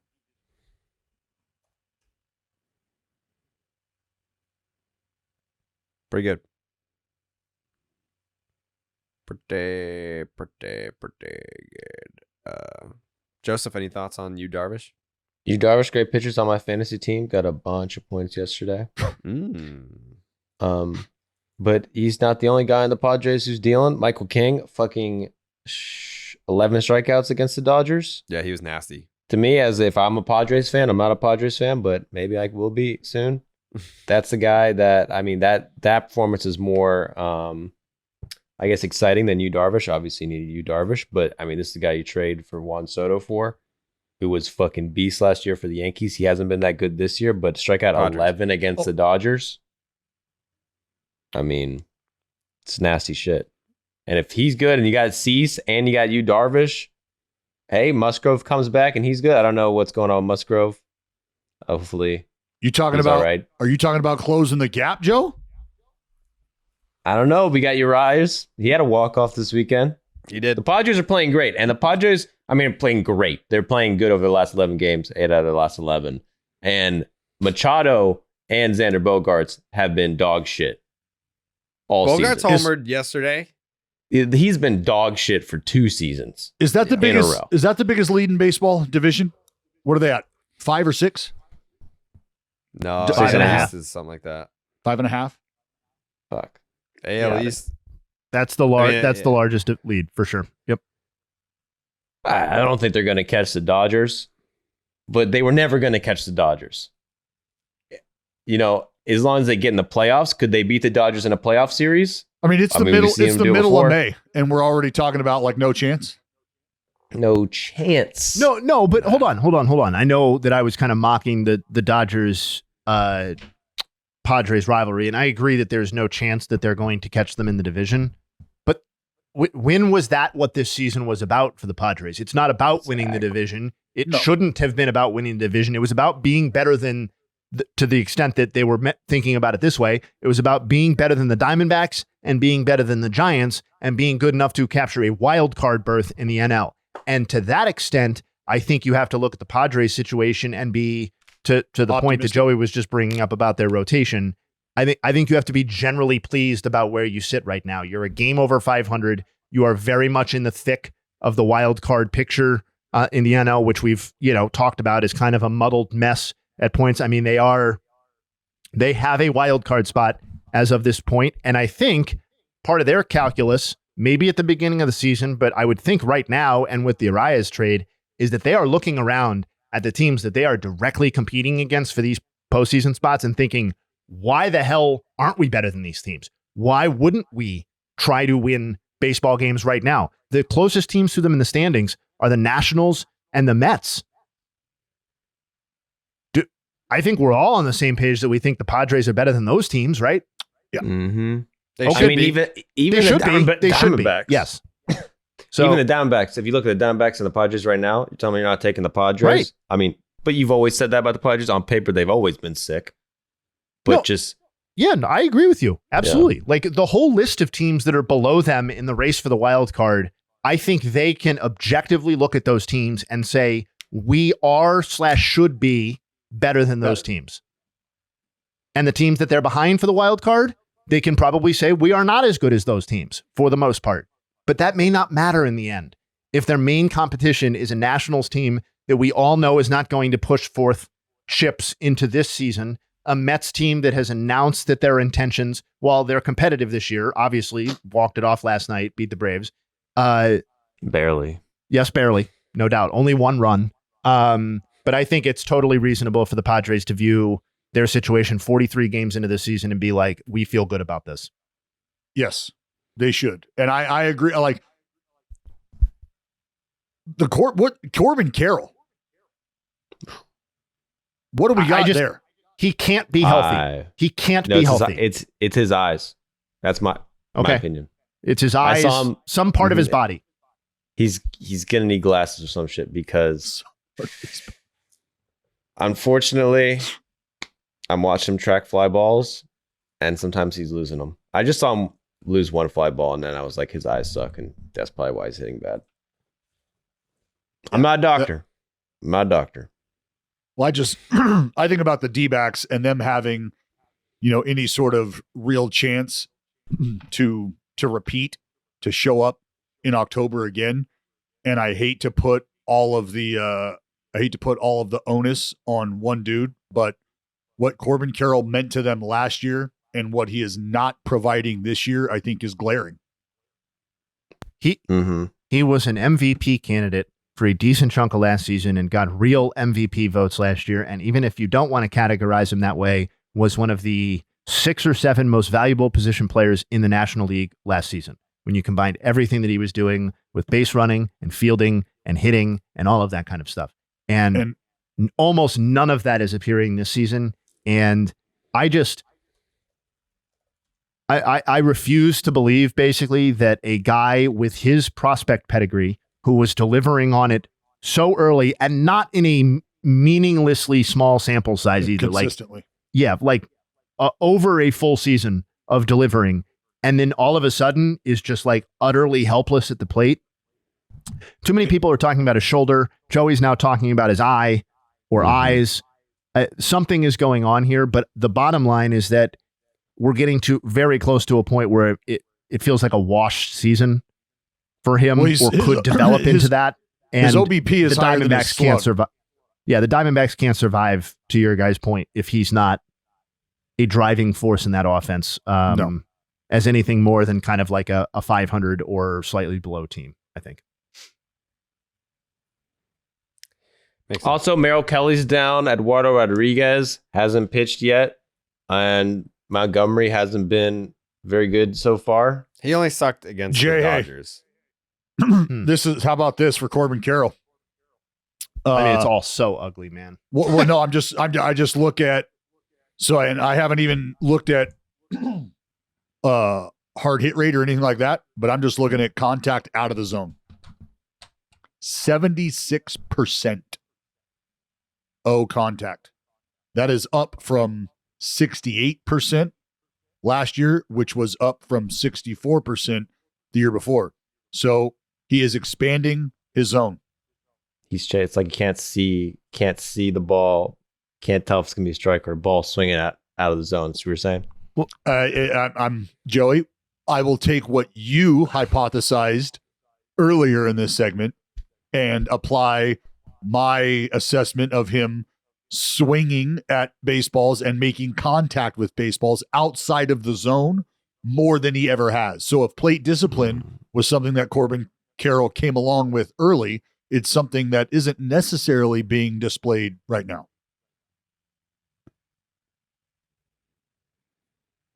Maybe which is odd because his swing rate out of the zone is not necessarily as high. It's a percentage point lower than it was last year. Everyone thought Joe was just bullshitting, making shit up about how the Pirates were waiting for Livvy Dunne to finish gymnastics season, and then look what happened. If Corbin Carroll has LASIK... Maybe Corbin Carroll just needs some glasses, dude. Yeah, if Corbin Carroll has LASIK anywhere in the next 18 months, Joe, you're the Oracle. Right. What kind of jersey are you going to buy him? Eddie Rosario, Nationals. Okay, done. Sorry, not to make it about me, but I'm glad we stumbled on that jersey topic because here we go. Dallas, you cannot be feeling good about this whole Oli Marmol situation. This is going to cost you, and I got a lot of really good recommendations for the jerseys that I should get, and I'm really thinking about the two directions I like are making every jersey I win off of you or someone else part of a gimmick from the pod. The other idea I really like is just making them all of Harold Baines' teams. a Baines jersey, because I have one of those. Joey was gracious enough, so I'm kind of toying with that. Maybe I'll just win enough that I'll just get all of Harold's teams and all the gimmicks. But yeah, Oli Marmol. I mean, we all remember that was my preseason pick, and then the original preseason pick went to the Pirates and Derek Shelton. John Gibbons, but right? For entertainment purposes, we can talk about Oli Marmol maybe not finishing the season. You're going to switch your pick to Cito Gaston as the manager. It was Derek Shelton all the time, the whole time, you guys. And I don't know why. He's going to go with Cardinals manager Mike Schilt. Yeah. Bob Guerin got moved to like a lesser role with the Dodgers, was bench coach. Now he's major league field coordinator. It kind of that opens up the door for maybe interviewing, getting a job. Yeah, kind of 1 foot out the door situation. Well, yeah, it's kind of like did Dallas's slander on this podcast affect how the Dodgers view him internally? Yeah, he's got a very important voice on that West Coast. I know us on the East Coast think Dallas, just kind of a talker, but on the West Coast, it carries a lot of weight. They value it. Yeah. Yep. For good reason. Well, this wouldn't be the first time you cost him a job. Sure wouldn't. Not my fault, man. Not my fault. I stay out of it. That's what every guilty person says. Apparently, Ollie's staying out of it too. Out of that managing game. Got tossed. That was aggressive. That looks like suspension worthy. There looked like there was physical contact in that. I would suspend exchange. Well, did you see him fuck up the A's security guard? Like, what's going on with this guy? Needs to take a fucking deep breath. Get off the testosterone. What's going on with this guy? He was trying to save the security guard. It was an aggressive approach. I didn't like how he handled that security guard. A's have a great staff, Dallas. You know it. They got great people around the ballpark. And they're all get fired. They're in a bad spot. To push the guy, blame him for not getting the review in. That wasn't his fault at all, dude. He didn't push him. Grabbed him, dog. To help him from not falling on his fucking face. Why'd he fall? Why was he going to fall in the first place? Because the gentleman who took that first step was not really aware of where he was at in space and realized, oh shit, I'm probably going to fall right now. And Ollie was like, get out of here. Okay, I don't want to watch you die right in front of me, but fuck, can you get out of the way? So now you're attacking the security guard's character to protect your relationship with Oli Marmol. Former Oakland police officer, I'm hearing. Downright Ryan Braun-esque. I know the security guard. Very good friends with the security guard. What's his name? I'm not telling you his name. You don't fucking know it. No, because he's the guy. Put it like this: there was an individual. Every time Dallas sees that security guard, he hits him. "What's up, brother?" No, there was an individual. At the yard, brother. There was an individual who reached out to me. Shining. and wanted you the can number. Smell Stockton from here, brother. You know it. He wanted the number. Guy reached out, was like, "Yeah, hey, I played here all the time. Let me get that security guard's number." Up, brother? Another day for the green and gold, huh? Polly punched myself on the mouth tonight, brother. You better not miss it. You done? Can't wait to see you later, brother. Yep, that's you. What's his name? Give me his initials. Listen. What's his initials? Listen. Oh, what are his initials? His first name starts. Yeah. Well, no, I'm not going to say it because it'll get looked up. Let me tell you. If you shut up, I'll tell you the story. Dallas, all right, tell me the story. There's plenty of people that you don't know their names, and you say, "What's up, dude?" No. So, and that's not true because I'll text you guys the exchange. But there was somebody who reached out to me offline. There's somebody that reached out to me and was like, "Hey," and I was just like, "Bro, I can see through this so badly because it happened like this right after the video dropped of Oli doing that, of like holding him up.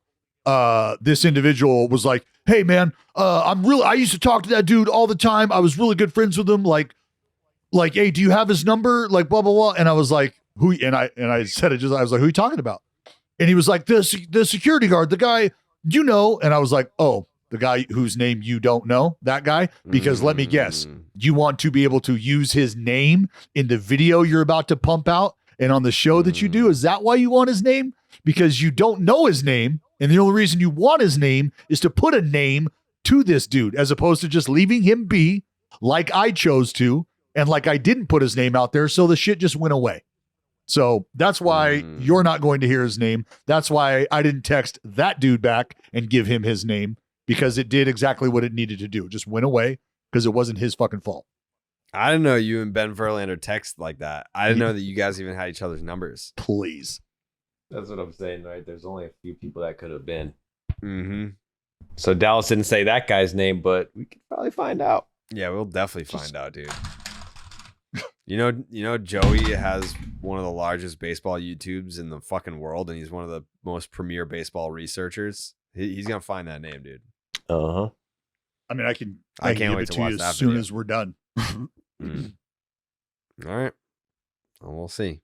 New video out on Baseball Doesn't Exist, by the way. A couple days ago it came out. It's very good. Yeah, I mean, if you haven't seen it yet, like, why even bother? Everybody's seen it. Yeah, everyone's already seen it already. Yeah.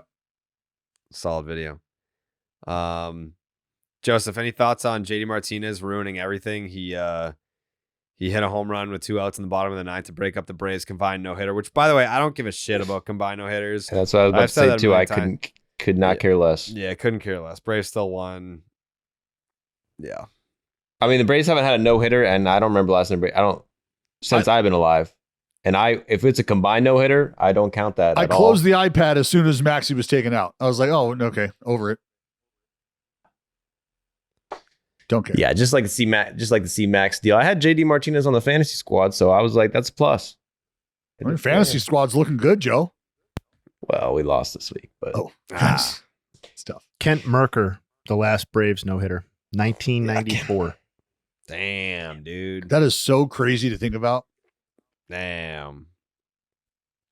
We're almost like 2 hours into the podcast. I feel like I have like these last few topics, and like I feel like we can save them. One of them is kind of like an open-ended question that'll still be relevant on Wednesday. I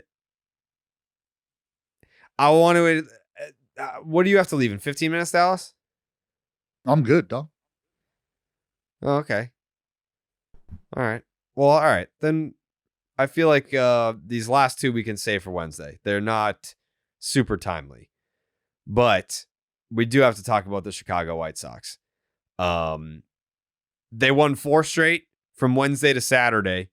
They took 3 out of 4 in their series over the weekend. And they're winners of 6 of their last 9 games. We were wondering if they would hit 10 wins by June 1st. And they basically have accumulated the win total that they had at the time in the last week and a half. Week and change. So where are we at on the Chicago White Sox? How we I'll feeling? tell you why. I'll tell you right now. Why? Tommy Pham, man. That's right. Yeah, that's right. Difference. Put some respect on it, Joe. Yep. Woke the boys up. Yep. We changed the culture in there. Hell Went yeah. in there, said, "Hey, we're not doing it like how you guys were doing it before T-Fam got here." He'll whip those boys into shape. He'll say it's not going down like that. Next thing you know, the White Sox start winning all these games, and we got to put some respect on their name. White Sox right now, just 1 run more in the run differential department than the Miami Marlins. Marlins sitting at a -89, White Sox just a -90. Absolutely amazing that Jared says we've got to put some respect on their name, and Dallas goes to that they have the worst run differential in Major League Baseball. What? Yeah, that is. But it's only by 1 run. It's important to talk about. No, I mean, I'm with you. They suck. I'm not really going to put much respect on their names at all, but they have definitely won games at a faster clip than we anticipated when we talked about it 2 weeks ago. So props to them. 90. Yep. The haters. Negative Haters 90. won't stop when it comes to the White Sox. They won't shut up about the White Sox. There's so many haters in the White Sox. I can't imagine being a White Sox right now, dealing with all the hate. I feel like White Sox fans that listen to Baseball is Dead have kind of given us the free pass to shit on the White Sox. Like there are definitely some fan bases where it's like, my team sucks, but only we can say that they suck. You can't. You're not a White Sox fan or a Team X fan. Like White Sox fans, I feel like have given us the pass to be like, no, shit on them, please. Well, they're just not very happy with their group in general. I mean, and it's understandable because Tommy Pham has showed up and just become the best player. Well, and it's also just much bigger than that.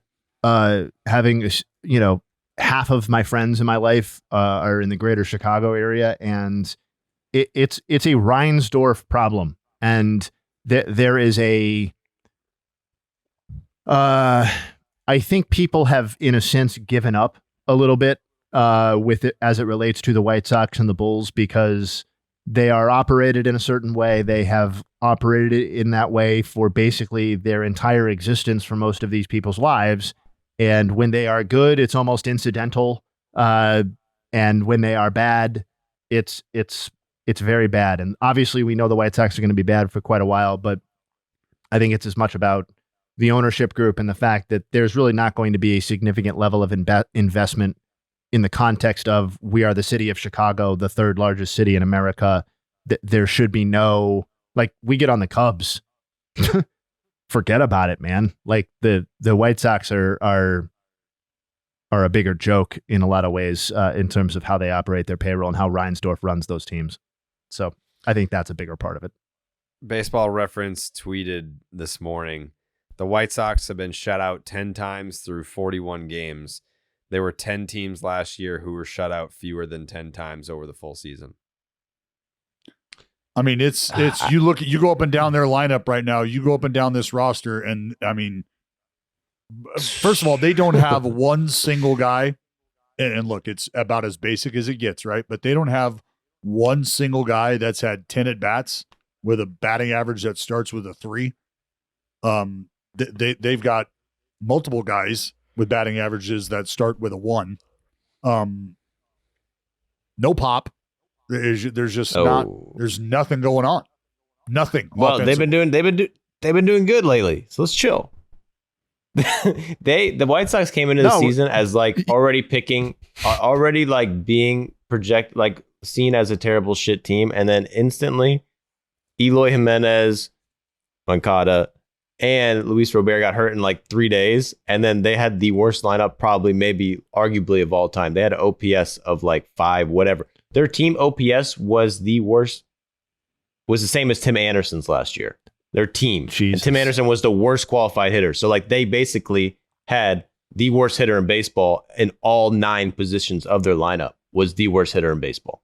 So in continuing to give the White Sox their props, their negative 90 run differential through 41 games is tied for the 8th worst in the wild card era. So going back to 95, obviously the last season's Athletics set a standard that no team could ever hope to match. But the White Sox are, one of the worst. They are off to one of the worst starts, both by the stat that Jared provided via Baseball Reference, what I just said, what Dallas just said about their individual contributors. Like they are off to one of the worst starts objectively and aesthetically in the wild card era. And so that they've won 4 of 5 or whatever it works out to being, absolutely congratulations, and a real testament to the randomness that occurs over a 162 game season, because this team is still total ass. Yeah, I mean, just White over the Sox last offense, we've talked about how bad the Miami Marlins are.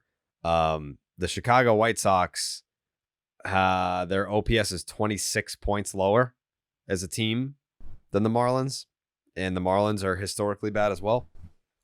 Like this is what the last 7 days of offense look like for some individuals on the White Sox.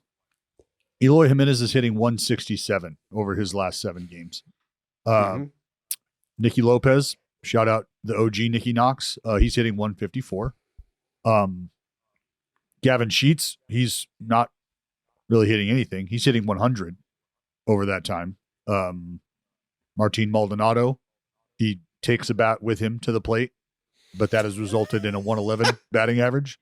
So there's no, like Paul DeYoung, sure. OPS of fucking 1,300. It's because he's ran into a few homers. But outside of that.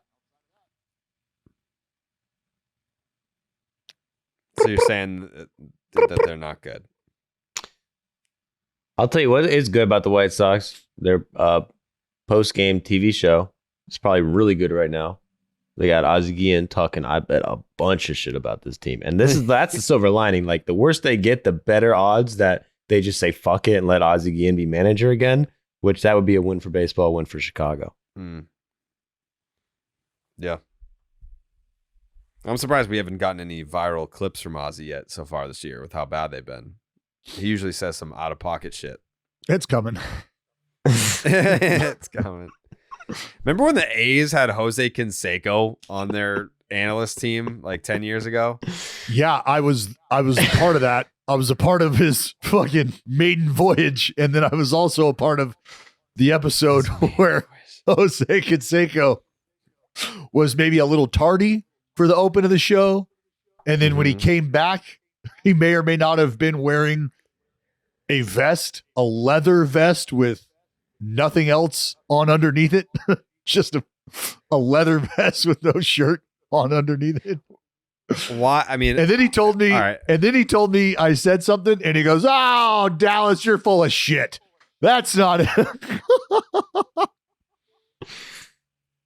I mean, how else would you want Jose Canseco to dress? That's like perfect. Oh, it was great. I always looked forward to what he was going to look like as we started the post-game show. How long did that last for? Because it wasn't long. Yeah, you're right, Jared. It was not long. Like how long? I don't think it was a full season's long. No, it definitely wasn't a full season, but I'm thinking like, was it a week? Was it a month? Was it half a season? Maybe a month or so, a couple months, maybe. Who thought that was a good idea? Is that person still employed over there? Well, I'm sure it's somewhere along the same lines as Ozzy, you know, like, hey, never know. You never know. Like, this is a roll of the dice, but you never know. Yeah, I mean, the White Sox have Ozzie Guillen on their post game.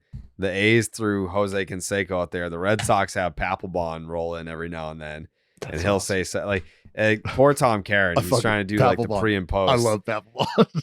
He's just out here being like, man, I am trying to get to commercial break before Papelbon says something that's going to get us all canceled. I'm trying to, that would be a good discussion. Like for other teams, like what are the examples of like other franchises where you could be like the Braves have John Rocker on their pre and post? Oh, fuck. Can't do that. No, I mean, I think the ratings would be there. I don't know how long the ratings would be there. He's got some takes. There's no doubt about it. He's a man of opinion. Well, yeah, we can save those other topics for the Wednesday show.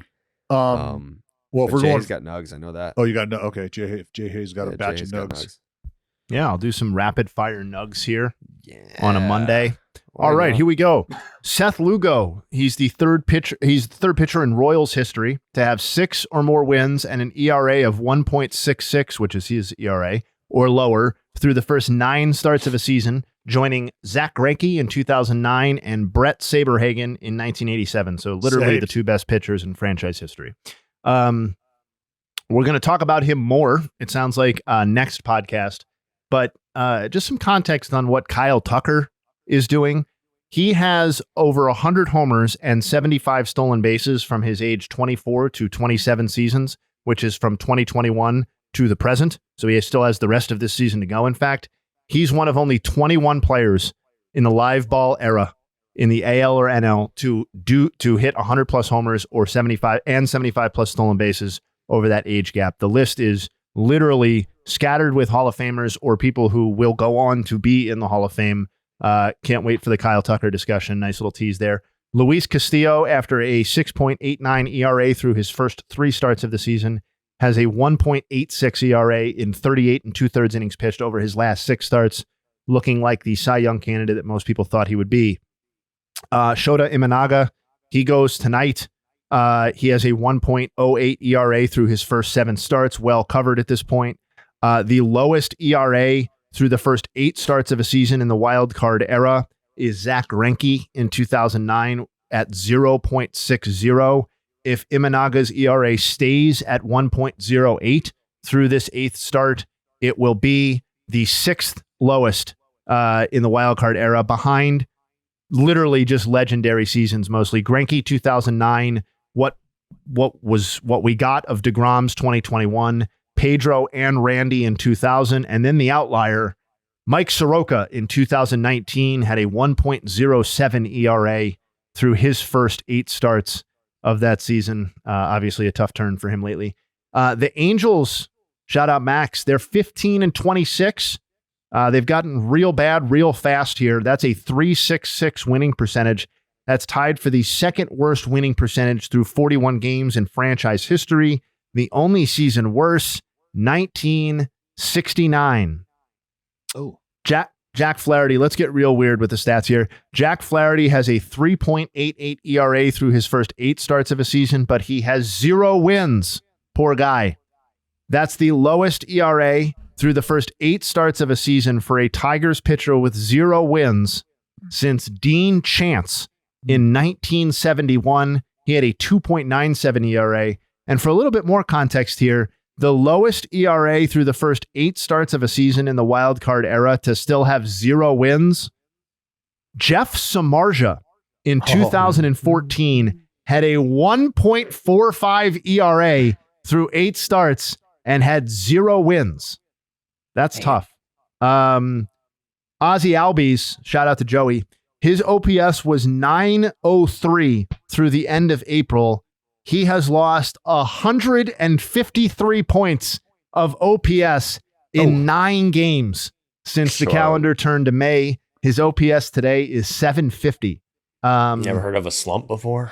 Big slump. It's crazy how fast things can change and perceptions of seasons can change when the season is just about a month and a half old. Justin Verlander, Sunday was his 50th career start of 7 or more scoreless. He's his 50th birthday. He's the 8th pitcher to reach 50 such starts in the wild card era, joining Kershaw, Big Unit, Tim Hudson, Pedro Martinez, Greg Maddux, Adam Wainwright, and Zach Greinke. Paul Goldschmidt has just 6 extra base hits through his first 38 games of this season. I know, that includes the homer. Prior to this season, he had never had fewer than 12 extra base hits through the first 38 games of a season. So half of his previous low in terms of extra base hits, getting late early for the Cardinals. Obviously, shout out Oli Marmol. Bailey Ober joined the big train, Walter Johnson and Jose Barrios as the only pitchers in franchise history to have a start where they allowed 1 or fewer base runners, 0 runs, and racked up double-digit strikeouts, which he did in Alek Manoah's redemption game. Bailey Ober was the other side of that. And lastly, Miles Mikolas has 3 wins through his first 9 starts, despite an ERA of 6 or more. He is the third straight. This is the third straight season the Cardinals have had a pitcher with 3 or more wins through 9 starts and an ERA of 6 or higher. 2023, it was Waino. 2022, it was Steven Matz. Prior to that, it had not happened for St. Louis since 2011, Jake Westbrook. And that's Monday's batch of Nugs. Thank you very much. Wow. Jake Westbrook mentioned on today's show. Yep. Former Cleveland great. Yep. I think he got his shit pushed in the 07 playoffs, right? That's crazy. After I deliver all those Nugs, that's how you're going to respond. That's just totally I mean, I tried to give the White Sox No, Jake Westbrook was like awful to watch in the postseason. I would never look forward to that because it was like, oh, cool. This guy who can't miss any bats. And, oh, yeah, okay. Yeah. 6 earned. Joseph, any final thoughts today? I mean, I got a half-baked final thought. I've just picked up on this like little bit thing that's pretty interesting. I don't know if anyone's heard about this. Jayhay might have. Do you hear about the wind tunnel going on in Cleveland? Mm-mm. Well, I'm hearing the Cleveland Guardians took out some panels or some wooden boards or something, and there's a wind tunnel going to right field. What do we know about the Cleveland Guardians? What do they not do? Hit homers. They're like 6 in homers this year, guys. I love it. Look it up. Good. They got their lefties are hitting fucking boners, homers. But the lefties are hitting boners, dude. I wish I had more time to look into this, but I just found out about this from this guy on TikTok who likes sports bets or talking the points pod. Did you see the home run that David Fry hit against Chafin? Like, that was crazy how that was a home run. I'm crazy as in how I would fortuitous. Fortuitous. Well directed. He hit the wind tunnel. That's what I'm saying, man. Just saying, let your home park play for you. Watch out for the wind tunnel in Cleveland. This is a different Guardians team. They're not just hitting singles now. I mean, I think I see Stephen Kwan has like 4 bombs already this year. Listen. They talked a lot about we need to hit the ball harder. We need to get the ball off the ground in spring training. That was Vogt. That was the players. That was the front office. That was everybody. Little did we know that they knew that there was the wind tunnel coming at the Jake this year, and that's why they're going to get the ball. This is great. I'm looking forward to talking about this next Monday. Yeah, look into the stats because I haven't had time to look into it. But Josh Naylor killing it this year, lefty. Jose Ramirez is killing it on the left side of the plate. Those 2 guys are beasts, and I don't know. I want to blame it on the wind tunnel, but can't hurt. Dallas, any final thoughts? No, I was actually just going to touch on the Verlander outing because I was up late and I was just looking at guys' outings and his stuff. He only had 6 swing and misses his last outing against the Yankees when they pounded him, but he had 14 against Detroit to go along with his 8 punch outs. So just a little bit better effort on the fastball for Justin Verlander. And it was interesting because he talked about needing to pinpoint something. I was going to be turning over stones, as he said, to try to figure out what was going on. And it's been documented his ability to make those sort of adjustments. And if you read the article, it ended with Justin Verlander 4.0 is now up and running. But whether or not the adjustments were pinpointed and are now going to be able to be sustained, we'll see. But just a good sign for a guy who is going to mean a lot to a turnaround if it's going to happen in Houston at any point in time. You look for that to start on the mound, and a start like that can be encouraging. Jayhay, you had a thought? Yeah, 2 quick final thoughts here. AL Central, 3 teams separated by a half game. Guardians, Twins, and Royals. So we've talked about how that's going to be much more interesting, but it's only gotten more interesting since we last talked about it. Something to monitor.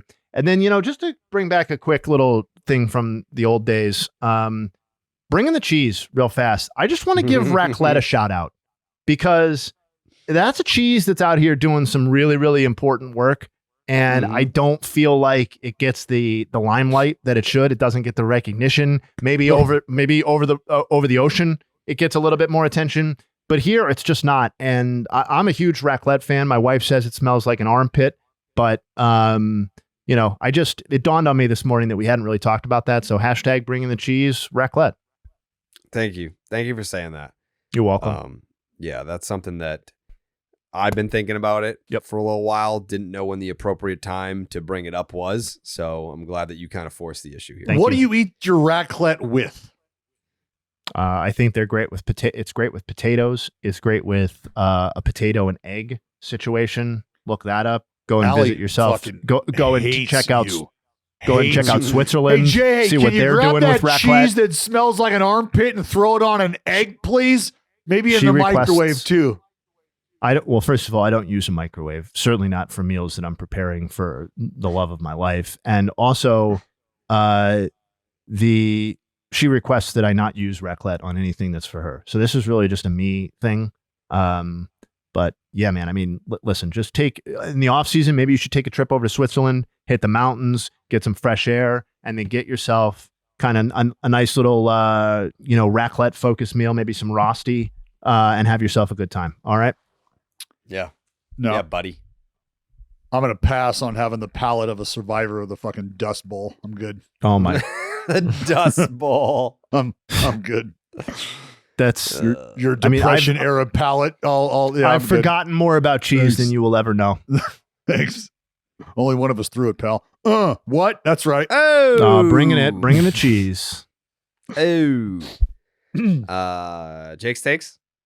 Just one more quick congrats to Jared for leveling up at the Ashanti concert. Thank you. Just really happy for you, bro. Thank you. You got a glow about you. You got a glow about you.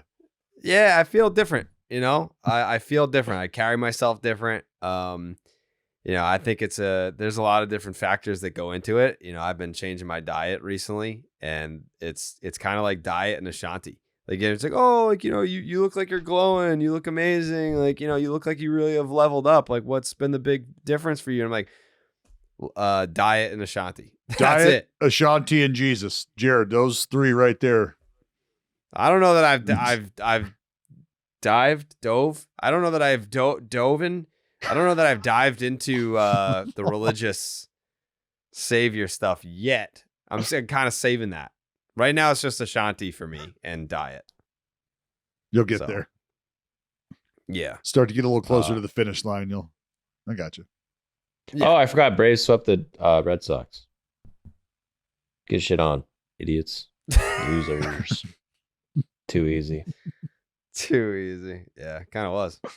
Very easy. Yeah. All right. We will be back on Wednesday.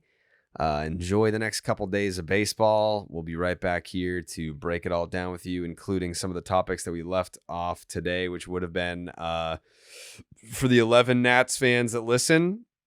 Nats and CJ Abrams have had extension talks. We're going to discuss what that deal might look like. If that felt like a meteor conversation, maybe. And then how much better will Kyle Tucker have to be than Bobby Witt Jr. and Gunnar Henderson and Juan Soto if he's going to win the MVP on this Astros team? All that plus all the shit that happened in the 48 hours leading up to the next recording, and maybe some more Ashanti talk. I don't know. It depends on what we're feeling that day. It really does. Don't tease us. So, yeah. All right. We'll see you then. Love you. Bye. Well.